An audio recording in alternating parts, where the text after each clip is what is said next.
Thank you. Before starting, let me say thank you to Manfred for your commitment in difficult times to Europe and towards our political family. Thank you to Ursula for your leadership and friendship. Mulțumesc, dear Klaus Johannes, and to all the Romanian colleagues for your work in organizing this Congress. Thank you to all the members of the European Parliament here. Dear friends, they say that Bucharest is a city where tradition and modernity collide in harmony. Where better to reaffirm our political beliefs, to reinforce the constructive pro-European forces, to reconstruct a path forward for all Europeans.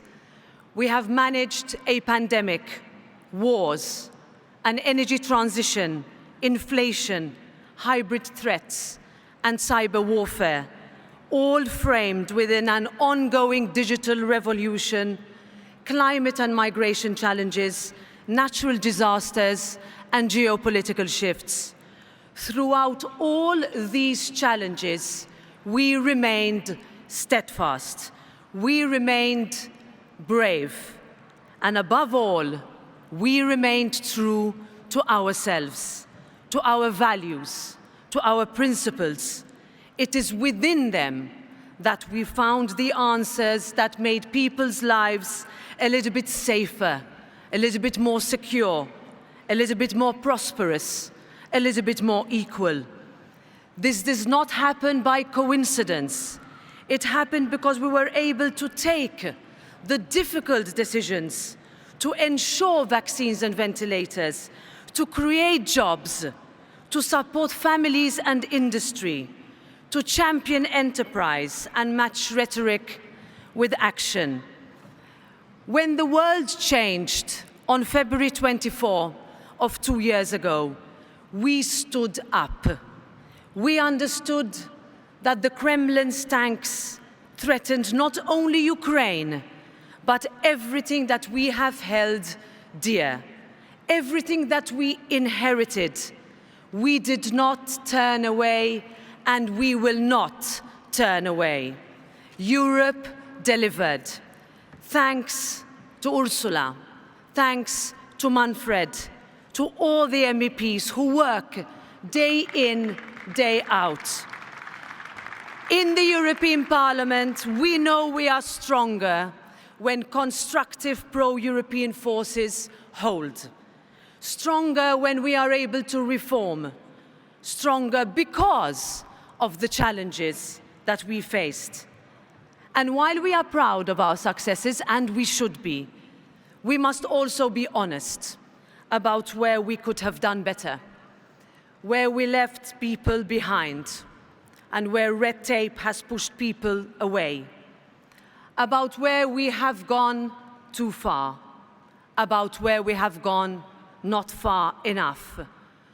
We have been the most influential global actor in the fight against climate change. We are embracing the need for change, and that is critical. But we also know that this transition must happen at a pace that is sustainable, not slower, not faster. We know that our farmers must be part of the equation. Our industry must be part of the equation.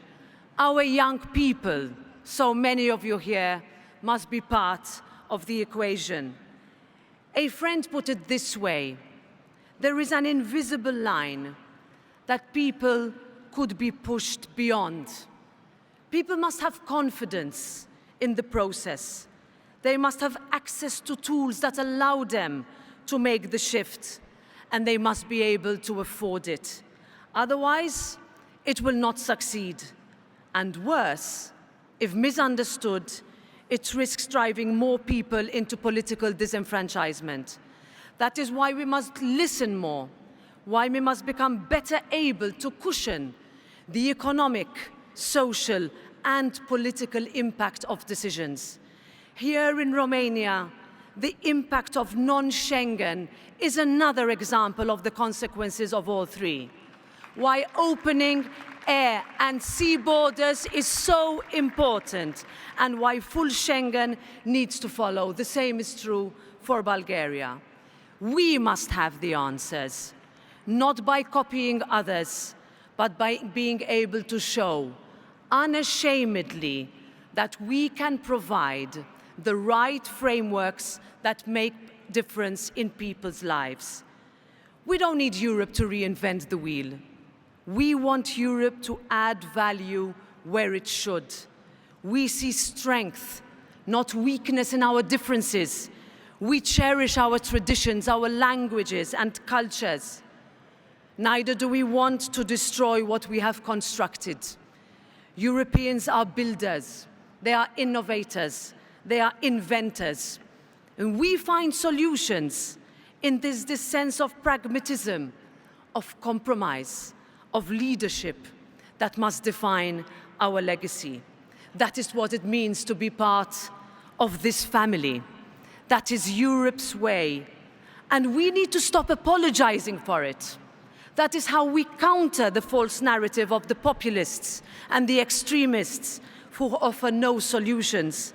We don't ignore them, we push back.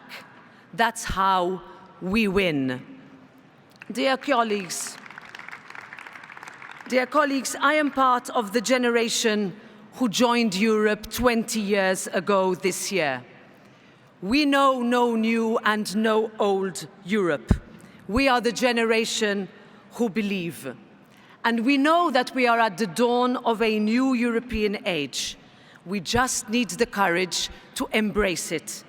We can have a new European age of jobs, trade and growth, with ambition and a sense of purpose that boosts competitiveness, that gives our industries the chance to lead, where we bolster the resilience of our supply chains and conclude trade agreements, where we climb to the top together and not race to the bottom alone. A new European age of sustainability, where our clean growth strategy is ambitious but human-centric and provides real incentives and safety nets. A new European age for agriculture, where we are able to support our farmers, as so many colleagues said today, feed ourselves and save our planet. That is strategic autonomy. A new European age for tech, where we embrace the hope of digitalization and AI, but where we are wary of pseudo-progress that compromises our values. A new European age of security and autonomy, with a real security union, one that complements existing defense architecture. A new European age that tackles migration, where we are fair with those in need of protection, firm with those not eligible, and tough on traffickers, where borders are secure and no state is left alone. That is our way. A new European age of equality, of opportunity, of youth, where women are not targeted for being women, where journalists are free to do their job, where people can live how they wish to live, where corruption is fought, where the rule of law is protected, where young people can reach their potential. Dear friends, this is a new age for Europe's place in the world, one where we are able to stand tall, stand firm, and lead, where our democracy is the answer to those autocrats who see the existence of our union as a threat.